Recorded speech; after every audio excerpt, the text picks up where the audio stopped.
This is the Gauntlet Podcast. My name is Jason, and today I am joined by Gauntleteers David and Shane. David, welcome back to the Gauntlet Podcast. A pleasure to be back. Shane, this is your first time. Welcome to the Gauntlet Podcast. Thanks, it's great to be here. So we're going to talk about DEXCON 2017. DEXCON stands for Double Exposure Con. It is a convention put on by the Double Exposure folks. They also put on Metatopia and Dreamation. I have attended both of those the last couple of years, but this was my first DEXCON. We're going to just talk about our experiences with it, just talk about some of the games we played, that sort of thing. At the outset, general impressions, games you played. David, how'd it go for you? I mean, I had a great time, but then again, this is my first con, so it's kind of like losing my con virginity. Of course it felt great. Well, right. We're going with that sure that's metaphor. The analogy I needed. Yeah.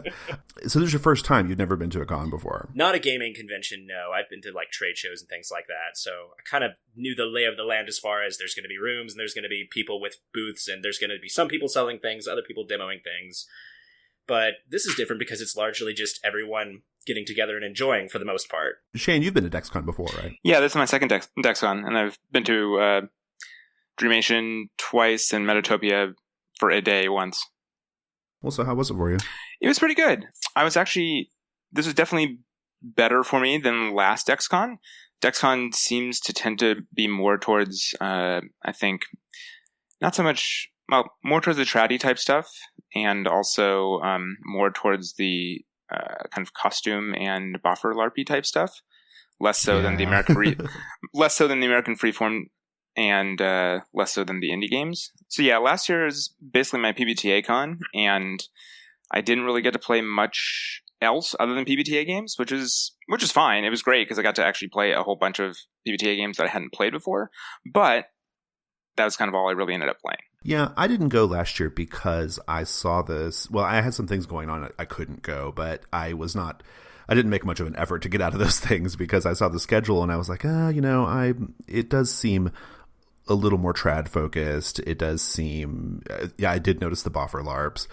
But I went this year mostly because David was really interested in going. So I was, because David was coming to Morristown, I was going to go. And I knew a few Gauntlet people were going this year too. And it was a good con for me. I got to play some story games and a LARP that I'd never played before. I played nothing PBTA, which I'm really happy about because I do a lot of that in the Gauntlet. As far as games we played, David, what was on your list? What did you play? So I played... we played in a lot of the same games, but I played Dungeon Crawl Classics, Witch, Road to Lindisfarne, Black Sunday 1935, which is a LARP, which is a bit new for me, 10 Candles, Tales from the Loop, and then one other PBTA game that was still in playtest. Oh, right. Are you able to talk about that or no? I'm not sure what he wants to, so I just kind of left it off the list. Okay, yeah. No worries. That's cool. I think we're going to talk about Black Sunday and 10 Candles in a little bit. Shane, what'd you get to play? I too got to play Witch, but in a different game than you and David. Played Bedlam Beautiful, Black Sunday, Microscope, Swords Without Master, and I ran both The Watch and Siren. Oh, you ran a couple of games. I did. I have never run a game at a convention. I'm curious, how do you find that experience to be? It is so. On the flip side, I still have yet to run a game online. And this was only my second time running at a convention. It is definitely, it's a bit nerve-wracking because you really don't know what you're going to get. Both last time I ran and this time, I kind of advertised to groups of friends on G+ ahead of time, basically, to kind of see if they had interest in jumping in my games to kind of pad it out with the people who I knew. But because you don't know who you're going to get. But in general, it's been pretty good. It definitely gets you a lot more comfortable running games with people who you don't know, which I can definitely always use that practice. Yeah, my thing about running games at conventions, the reason why I have not yet signed up to do it at any of the double exposure cons is because I am still a little nervous about what kind of players I'm going to get. When we play with the Gauntlet, we have a really particular play culture, right? Yep. And I have a really good sense of what to expect from the players, right? Because they know what to expect from me. They probably listen to our shows. There's a whole like thing there, right? And I don't know, I still have this like kind of weird feeling of like, what if something that I do that I'm really accustomed to doing in my particular play culture, like really, really just, you know, sets someone on edge or ruins their experience? Or what if they are just, you know, just completely awful people? Or I don't know. Like I always have these like little horror scenarios in my brain, which is why I haven't pulled the trigger on it yet. It's probably nothing to worry about, but it's nothing to worry about. We played in some games that I feel very confident that you could do as good or better a job. Yeah, I guess I just mostly am just thinking about like, I don't know. To me, it's just I always want to make sure I'm giving like the maximum fun experience, you know, whenever I run a game. Like I'm really invested in doing that, you know, and I know with my regular players in the gauntlet, I know what to do to make that happen, you know, and I think there's a certain part of me that is sort of fundamentally terrified of the idea that my skills don't translate, right? They're like, I'm scared of being proven that I'm not as good as I think I am. Man, you haven't gotten to play with new players in such a long time. You're getting this mindset. It's just I know, maybe, yeah, I don't know. But anyway, I did play in a bunch of games though at DEXCON, even though I did not run any. I got to play Dungeon Crawl Classics. You forgot, David, and you too, Shane, the card game that we played, The Insider. Oh, yes, right? That's right. Oh, yeah, that was fun. Witch, The Road to Lindisfarne, Secco Creek Vigilance Committee, which is a game I believe is going to be on Kickstarter soon. That one's by, I've already forgotten who wrote that one. Keith Stetson, that's right. That one's by Keith Stetson. Really cool game. Monsieur 1244, I had not played that yet, so that was pretty neat. That was being run by, I think her name is Kat Raman, is that right, Shane? Let's see here. Yes, that's correct. Yes. Yeah, I think she's like kind of in the, in the New York story game scene or whatever. She totally is. Yep. Yeah. So, and that was a really, really cool game. Super fun. And also Black Sunday 1935, which all three of us played in. And I thought it would be fun for us to talk about that one a little bit as a group here, because it's a LARP and we don't talk about LARPs much on the Gauntlet podcast. And also because it's the one game that all three of us were in, apart from the card game, The Insider. So, and we did technically all play Witch, just at different times. Right. Exactly. Yeah. So the same session, I should say. Yeah. So, David, do you want to set up what Black Sunday 1935 is about?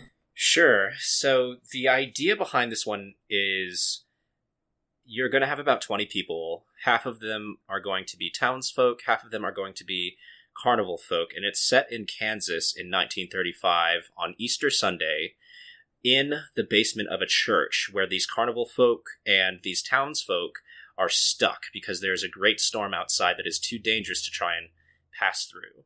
From there, it is very freeform. There was minimal character creation where you would draw cards from a tarot deck to kind of get some inspiration.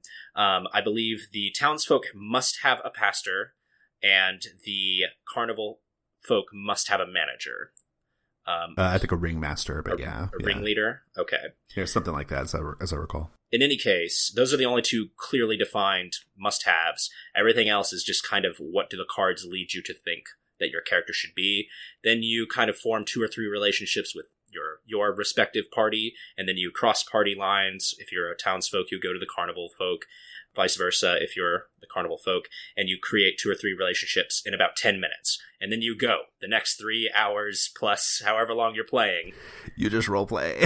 Role play. Role play, yep. Yeah, David did little hands that I like to do in my sessions when I set up a scene and then I go, role play. It was very much that. Well, so the three of us have talked about this a fair amount, and I know that I had a better time than you guys did. I really, really loved it. I loved it so much. I think we should start, though. I'm curious, what is your guys' LARP familiarity? You know, are you LARP curious like me? Have you done a bunch of LARPs? Like, this was probably only my 3rd or 4th LARP I've played ever. So, well, if this is LARP, then I've played a ton of LARP when I was a small child. Is it a sick burn? Or is that just like... No, it's just, this is what I did when I was a little kid. I would come up with, we're playing such and such, and this is a scenario, and who do you want to be, and let's go. And I would do that all the time. But I haven't I've done done that mock since... trials in law school, so I think that maybe counts as That LARP counts. Those are definitely also. LARPs. Those are definitely Yeah, LARPs. they're definitely LARPs. Yeah, Shane, what about you? I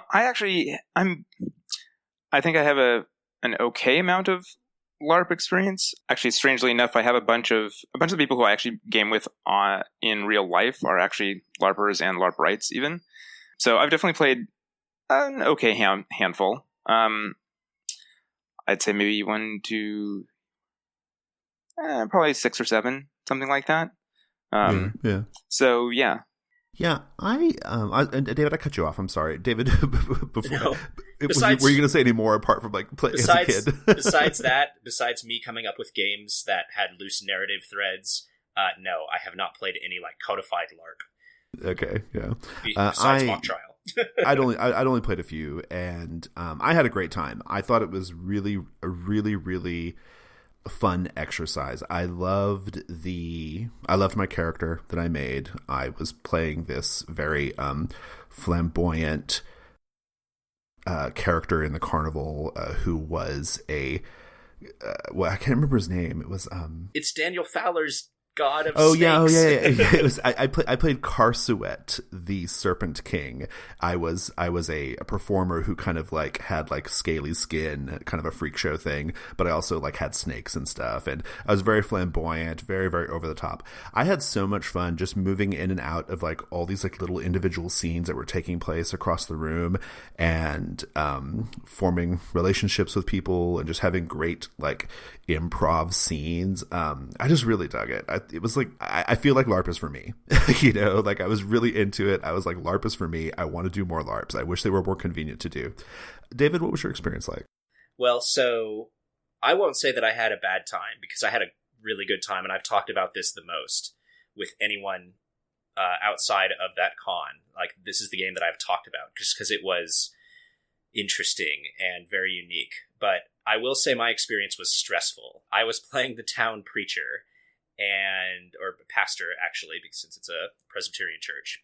And I have some real life experience with Presbyterian churches and pastors and like faith related things. So I was playing it very, very straight, as if this guy is very committed to what he's doing. You know, I wasn't doing anything like he's like corrupt or anything like that. He was very, very straight pastor, because that's what my tarot card kind of read as. And I was constantly putting out fires for people, trying to keep everything safe and on the rails, when lots and lots of people were trying to create their own drama. So it was exhausting. Yeah, it sounds like you had a really exhausting game. Shane, how'd you feel about it? I think of the three of us, I think I'm the one who had the least great experience, which I think is a good contrast, probably. I felt less connected to anything or anybody really with my character. I played kind of like the bank owner, basically. And so I ended up kind of doing a little bit of like wheeling and dealing type stuff around the edges, and kind of having my own little teeny tiny things going on. And it was a little too freeform for me, I think. It was a little too,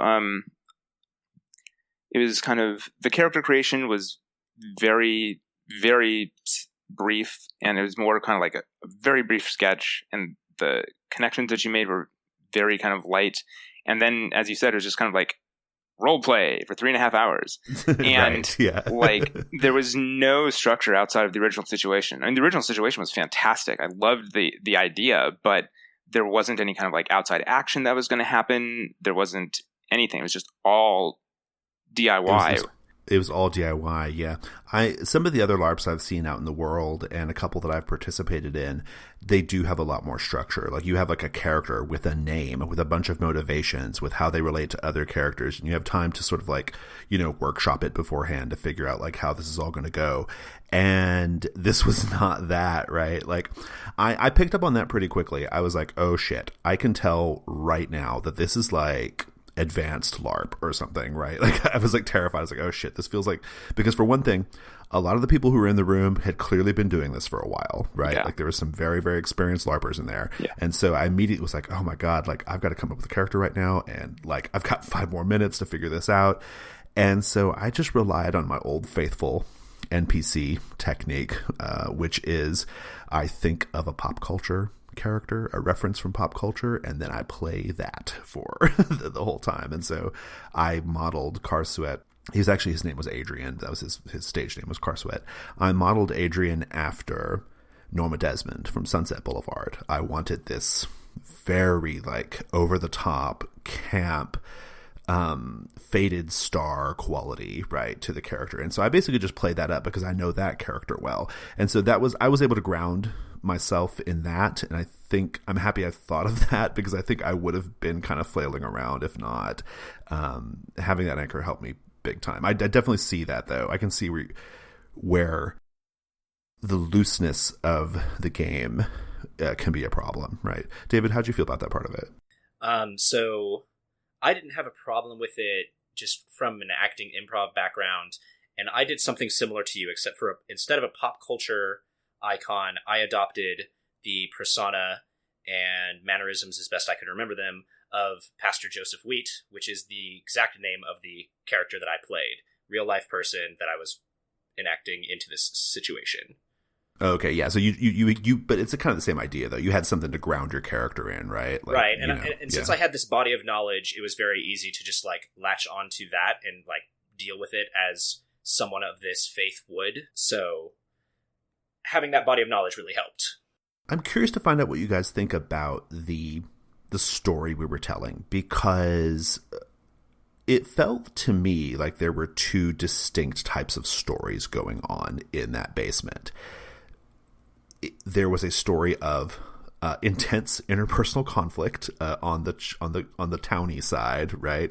It felt like a really dark story, a very like mean spirited at times story that was kind of going on in some of the scenes. And then on the Carney side, ours was much lighter and nicer. Like we all liked each other as characters. We all got along. We all kind of, we were like a family. How did you guys? Do you guys think that was just inherent in the basic setup of the LARP, or do you think that's just kind of how it shook out for us? I'm curious how you think that might have gone. I think it's how it shook out for the most part, because I think, again, that the situation is pretty generalized. I'm not too surprised that there was kind of a more of kind of closing of ranks, as it were, with the Carnies than there was with the Townies. But I think also we had some pretty intense characters on the towny side that really kind of, I think, drove things to be pretty kind of divisive and with a lot of headbutting and a lot of fires for David to put out and whatnot. Versus on the Carney side, there wasn't as much of a connection to that stuff that was kind of tearing things apart. And there was more of just being there, kind of wanting to be your own group and wanting to kind of support one another, and also trying to get a few more performers. But yeah, no, I think that had more to do with the people who were playing it than with anything kind of inherent to the setup, because I think the setup is just really, really generic. Yeah. I mean, that's true. I mean, there are no pre-done characters. You could, I think it just happened that like the players who were on the towny side, some of them made some very, very unpleasant, menacing, religious focused characters, right? And they played them beautifully. Like I can't remember that cat's name who played Eustace, but Jesus Christ, that was like, that character was like, I hated that character. Yeah, Eustace throttled that character. But it was good, right? Yeah, yeah. Eustace was a militant evangelical type that I have encountered in real life, and I'm sure you probably have as well. I definitely have. Yeah. Well, I mean, Eustace was pretty hardcore, but yeah, it was bad. I mean, I hated when I had scenes with him. Like, I loved it from like a sort of, I admired what he was doing, but I didn't like it from a like, it was such a tonal shift from what was going on with my other scenes I was in. Yeah. Like it was pretty rough. From a larger story standpoint, you asked, do you think that this is part of how it's written, or is this just how it happened for us? I would not be surprised that this sort of thing happens with a lot of groups, where the townsfolk are much more cannibalistic and the carnival folk are much more insular and protective of each other, just because of when this is set and how this is set. Like in the 1930s, this town is going to be falling apart, and everyone knows that. There's a Dust Bowl going on outside, so this town has real problems to worry about. Whereas the carnival folk, at least everyone's popularized perception of carnival folk is we are all in this together, even if we're, different, we're going to try and stick this out. And because if we don't, then the carnival wouldn't function. Yeah, that makes sense. So like the motivations of each of the different sets of characters makes a big difference there, I guess, right? Yeah, no, right. I totally agree with that. But it could have gone a lot differently, especially if several of the characters had not been quite as antagonistic of other townsfolk and the carnival. Well, and to be fair, there were several towny characters, probably about 4 or 5 of the towny characters that were actually like genuinely very nice characters, and and I had really good times with those characters, and they were fun, and incidentally, they were also characters who were thinking about running away to the carnival. So, so it wasn't just like completely monolithic in terms of like the tone or whatever. No. But if I was going to have to like show this story to someone, I think I would need 12 hours to get through what happened in 3.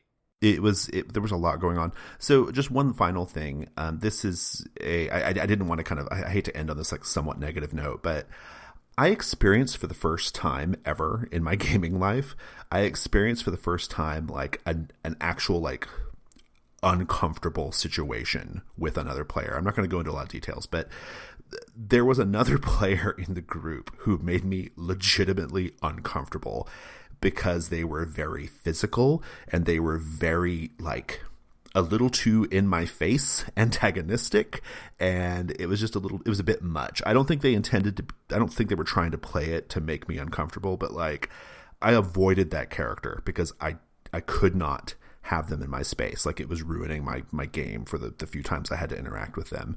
I just want to kind of throw it out there because I think for me it was really something I've never experienced, like genuine unfun discomfort in a game like that, Yeah, I know who you're talking about. I know the character.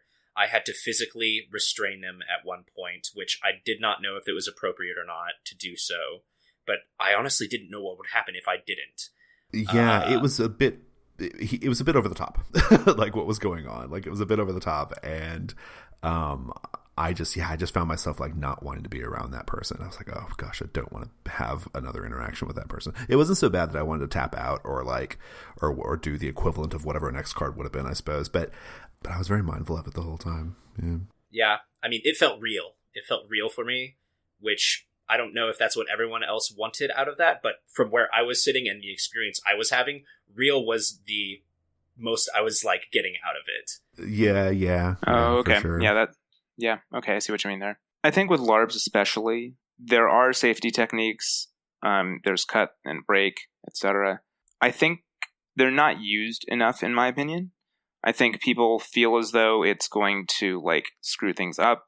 It's going to screw everybody else's fun up, etc. And it's not worth, in my opinion, I think they should be used. And I think they should be, if they're there to be used. If you feel uncomfortable, you should feel comfortable making use of them.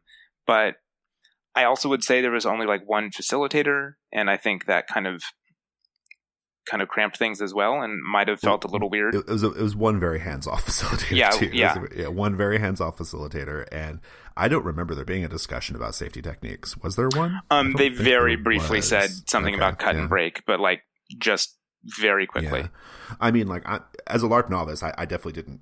Yeah, like I think I needed a little bit more, but yeah. I mean, and I could have spoken up, I guess, but I was excited. I was ready to do it. So in the moment, I was like not ready to be like, no, let's stop, don't do that. But had a facilitator like come by and been like, is everything all right here? I might have been like, I think if we took a second and like just talked about this. Yeah, I think I would have appreciated that too.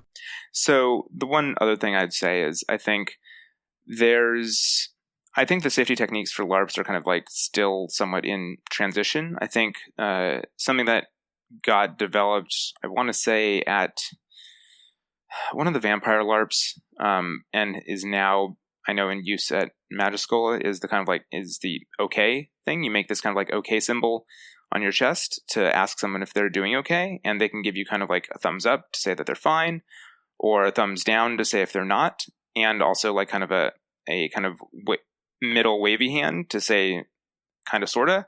And usually what they say is if someone is giving you like the down or the wavy, kind of like check in with them and kind of pull over to the side and see how they're doing, because it's a game, people shouldn't be like, Right. people Yeah. shouldn't be uncomfortable. People shouldn't be getting triggered and whatnot just so that everybody else can have fun. Well, and some people just might be overdoing it. They don't realize it, right? Right. I mean, I think exactly. that's kind of like a big part of it. Yeah. Okay, so we've talked about kind of some of the things that we observed, some of the like things we didn't like. I want to say the one thing that I thought was amazing, and I will never be able to probably make this kind of thing happen again, at least not for a very long time. We had 20 people in a room, and all of us agreed, without breaking character, that we were going to stop, have a meal, have a prayer over the meal, and then have a circus show afterwards that everyone observed and like applauded. That was amazing. Incredible. That was amazing. The whole sequence was incredible. It was the highlight of the thing for me. Yeah, that whole sequence was really, really fun. Yeah, super cool. I agree.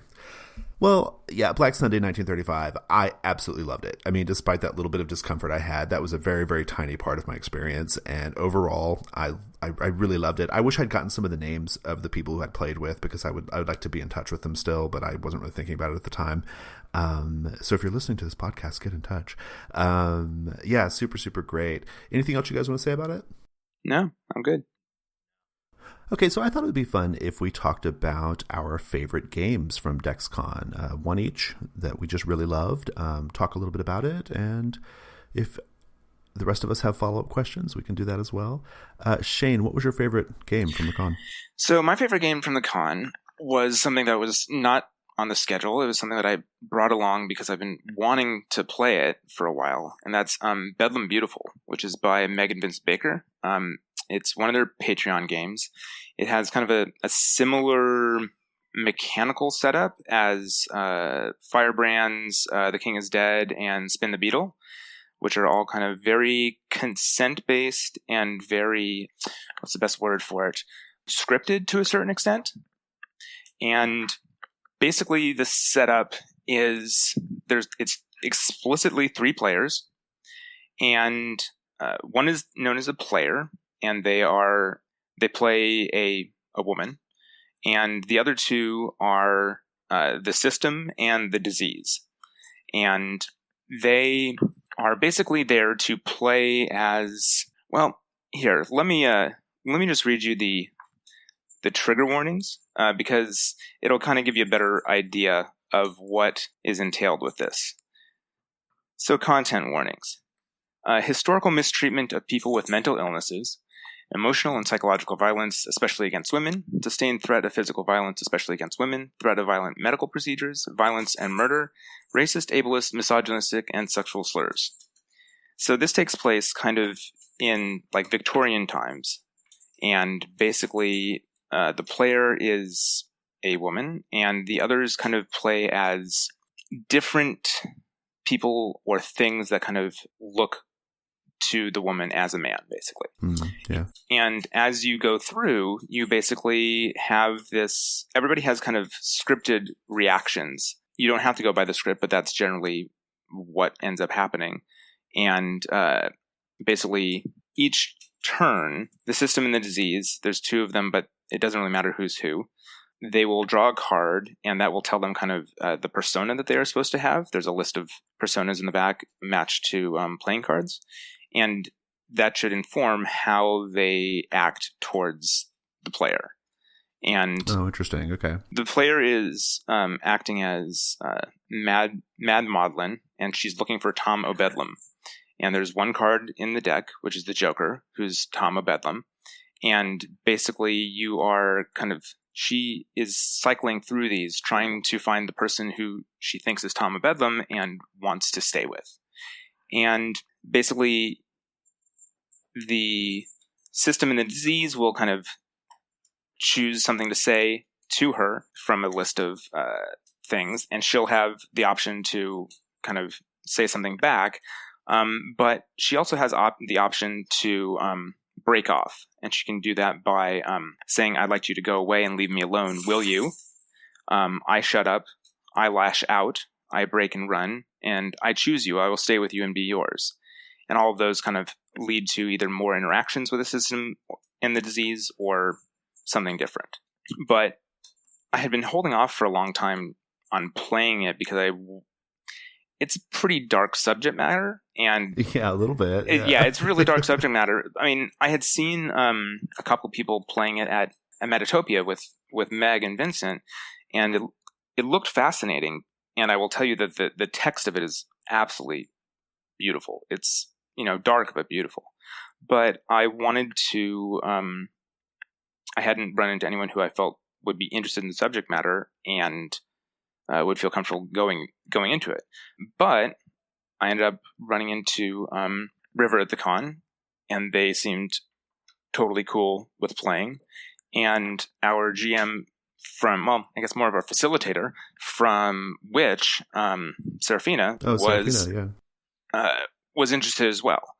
And Serafina was the player, and River and I were the system and the disease, and it went really well. I think the mechanics that are built into this are so consent-based, and everybody always has an out of some sort, that it really gives you the ability to kind of you can go into some pretty dark stuff, but you don't have to go into crazy detail, and you don't have to come up with that stuff yourself. A lot of that is basically in this little booklet that everybody has and everybody reads. So, we talked a little bit earlier about how we weren't sure that the consent elements or the safety mechanisms of the LARP were working.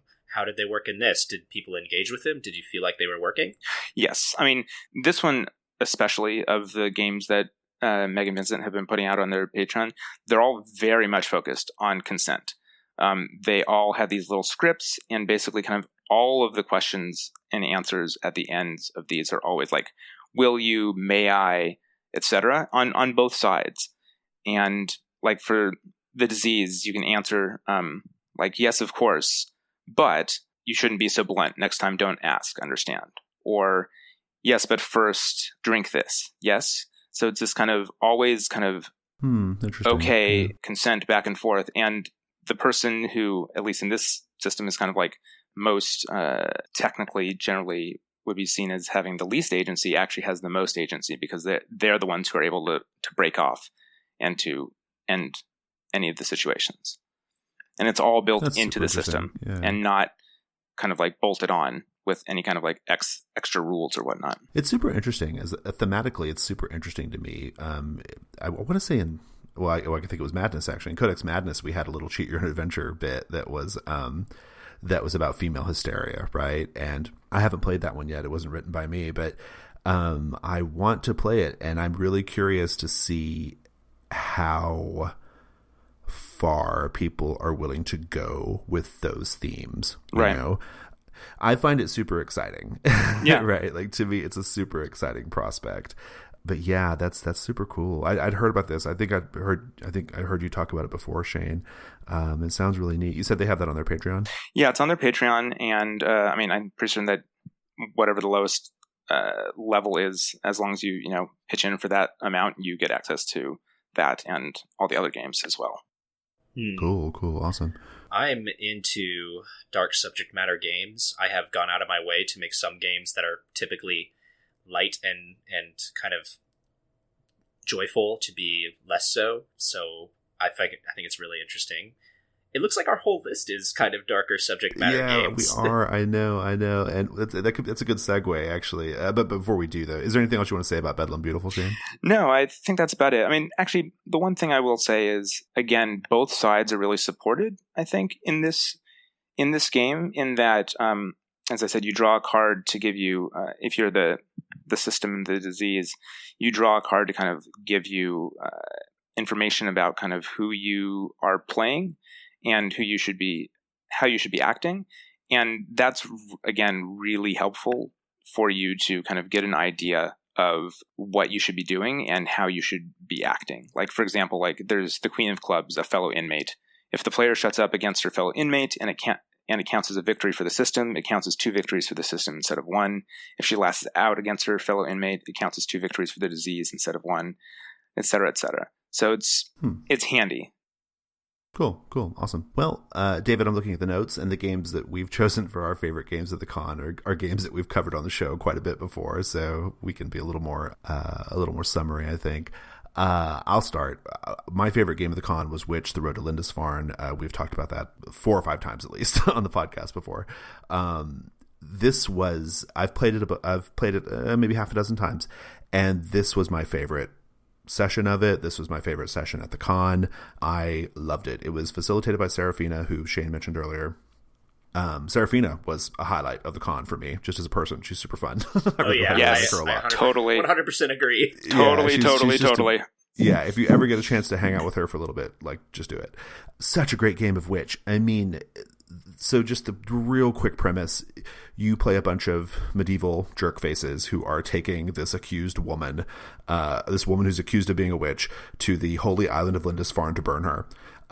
You have to make a decision at the end about whether you actually do it or not. And so all the scenes are about the journey and kind of like playing out, trying to figure out whether the witch is actually a witch or not. And the player of the witch they secretly make a decision at the beginning of whether they are or not. Very dark, very, very dark subject matter. I was most impressed with this session. I think what really, really got it for me, an amazing commitment to tone. I mean, probably one of the most like hardcore, incredible commitments to tone I've ever seen in a game.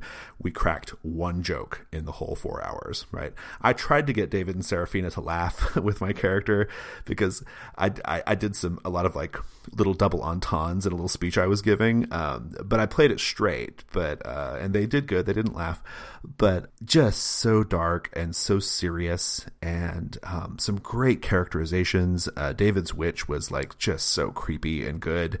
All the other characters were just a joy to watch. That's a game that, if longtime listeners of the cast will know that our original opinion of Witch was not a great one because we had a not good experience with it.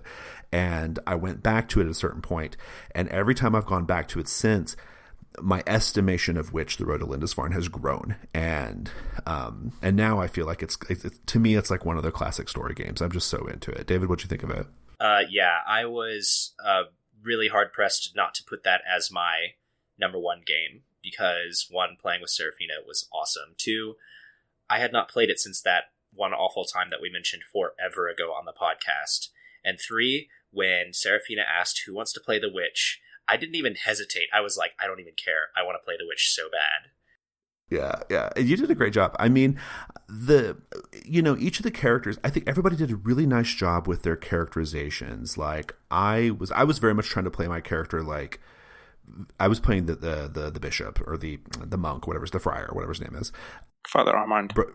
That's right, Brother Armand. Yeah, and I was playing him like very menacing, like this, like kind of a menacing, vaguely sexual, predatory-ish, like old gay man, basically. And I made sure I didn't descend into any kind of tropes or whatever, but I was playing it in this very like menacing way, and I loved that, but like a subtle way. Like I was not going in too deep. I was really happy with that. David's witch was just straight up like cinema creepy. I mean, just a really, really good creepy characterization. I can't remember the names of the other players apart from Serafina. I apologize, I can't remember your names, guys, but just played it so well. I mean, it was just some good shit. I mean, the one character who's like the innocent squire, like he played that really great. Like I felt almost guilty, like kind of being this like, kind of manipulating that character the way that we did and stuff. So yeah, just good stuff all around for me. Yeah, I had Serafina sold on my innocence, and I had several of the others wavering. And that was right where I wanted it to be. I was so glad that it was what I was doing was working, that it was making people think and double think, leaving things ambiguous, leaving it look like I'm kind of a child and I'm a little bit naive and maybe a little bit crazy. Right. Yeah. It was all that. Yeah, it definitely was.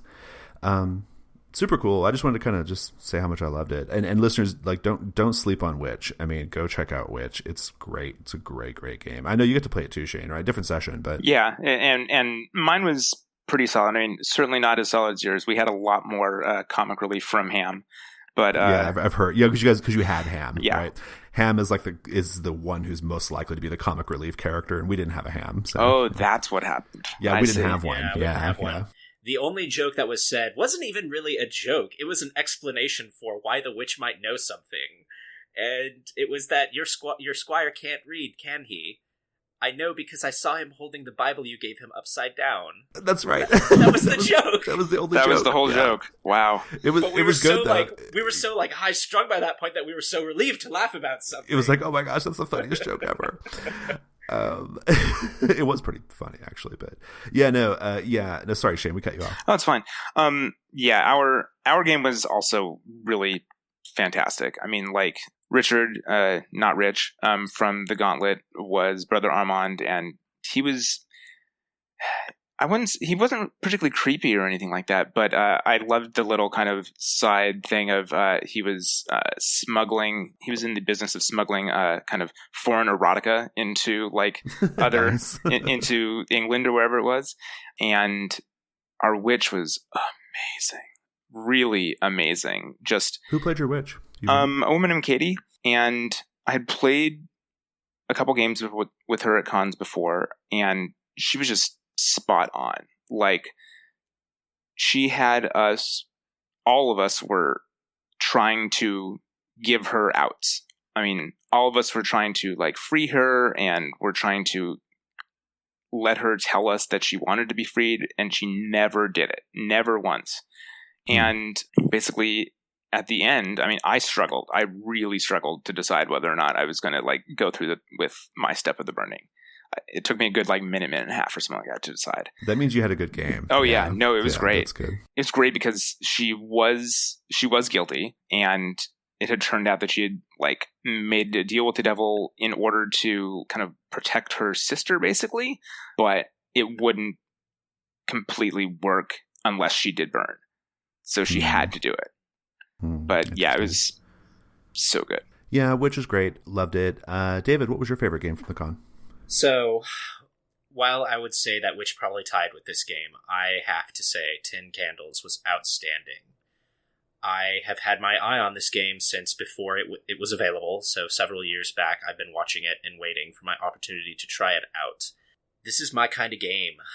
This is like Society of Dreamers, which is a game that I will say is like one of my favorite games ever, and particularly the way that we play that game. This game like codifies it. You play it in the dark with candles. The game is such that the candles are a pacing mechanic, but a somewhat deceptive pacing mechanic, because as more candles go out, it's kind of like a roll of toilet paper.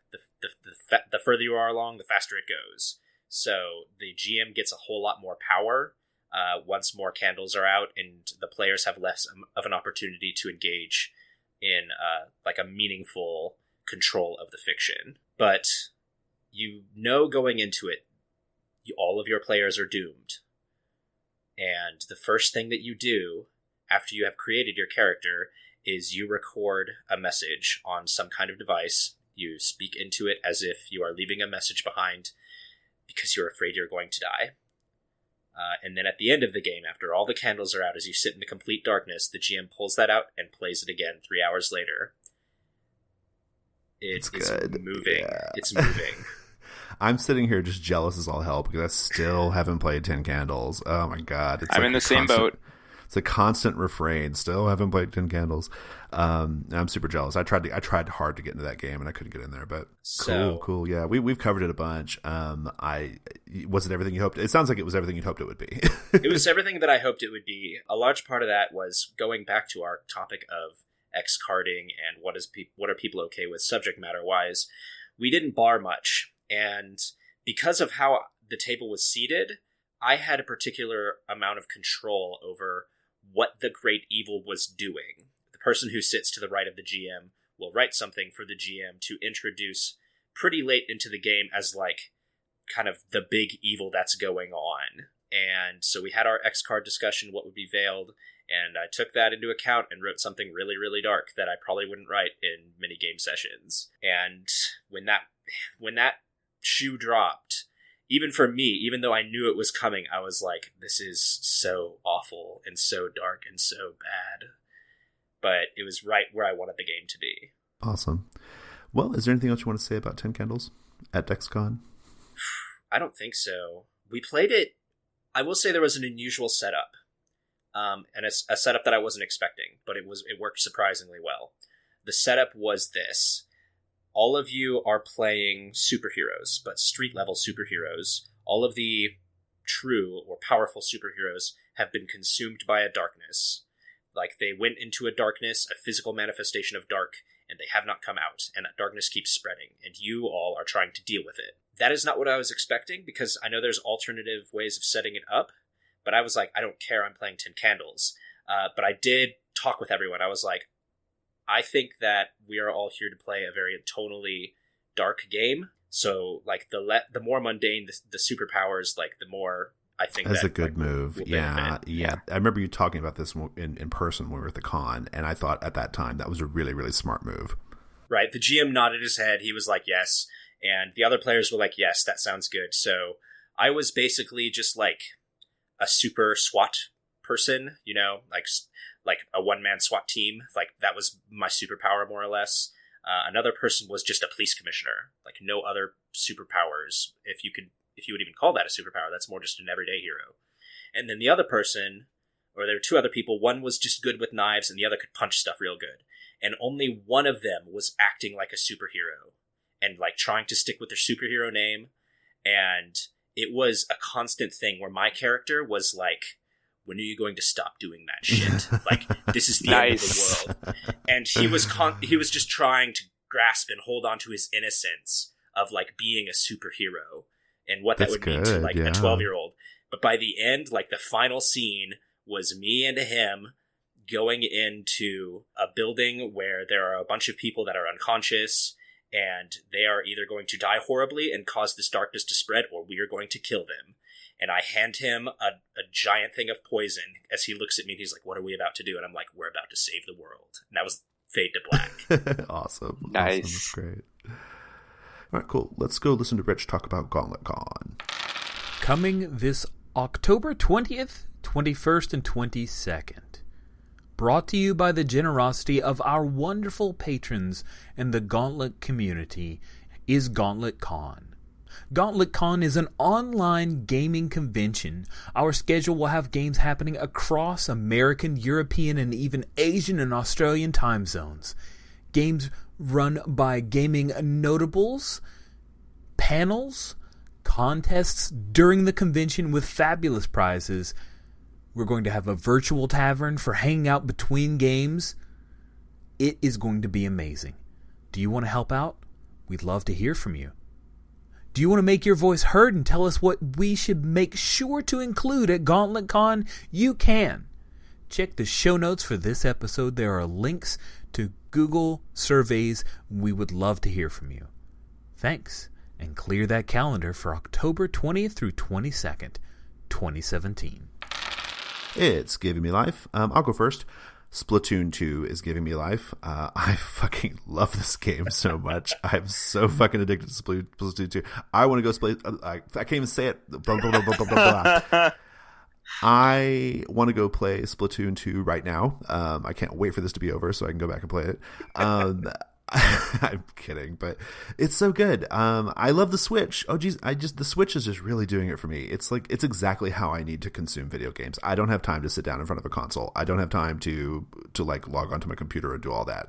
I like that I can pick that sucker up like in little intervals of 10 or 15 minutes and play, and I'm so here for it. And Splatoon is damn fun, like so fun. And one aspect of Splatoon 2 that I really love is a bunch of us in the Gauntlet have it, and so we kind of chat about it a lot, and like we've had a couple of chances to play games together. I want to do more though, so yeah, we need to do a salmon run sometime. I would love to do that. David, what's giving you life? Baahubali is giving me life. If you haven't heard of it, I'm not surprised.